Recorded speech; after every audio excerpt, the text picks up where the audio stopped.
И додека Израел ја продолжува војната кампања во Газа, договорот за прекин на огнот и за ослободување на заложниците на Хамас се чини недостапен, дури и со дипломатските напори на САД.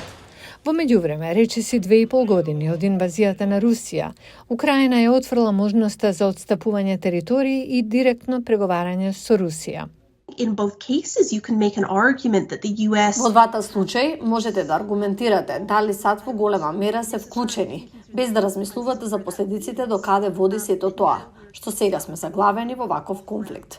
Мислам дека за Бајден тоа е проблемот. Председателот Џо Бајден не ангажираше американски војници на теренот во ниту една од војните.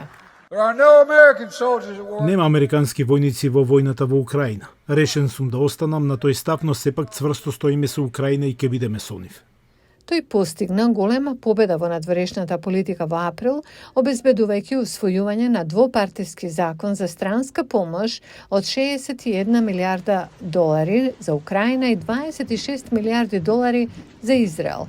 Но од тогаш тој го префрла фокусот на своите изјави подалеку од странските војни. Ако Бајден сака да добие втор мандат, тоа ќе мора да се однесува на внатрешните прашања, а не на меѓународните. Тој има малку простор да действува во клучните состојби. Затоа тој треба да се фокусира на оно што се идентификува со демократските гледишта, например, прашањето за абортусот. Во последниве недели, Бајден ги засили ангажманите во кампањата, фокусирајќи ги своите говори на економијата и други домашни прашања, вклучително и заштитата на правата за абортус, отпишувањето на студентскиот долг, борбата против скриените даноци на потрошувачите и зајакнување на производството. Јасно е дека тие сакаат да се фокусираат на области за кои веруваат дека се во нивна моќ, но тие не може да го направат тој избор бидејќи светот постојано се менува. Но на крајот, домашните прашања се она што ја потикнуваат агендата на Бајден.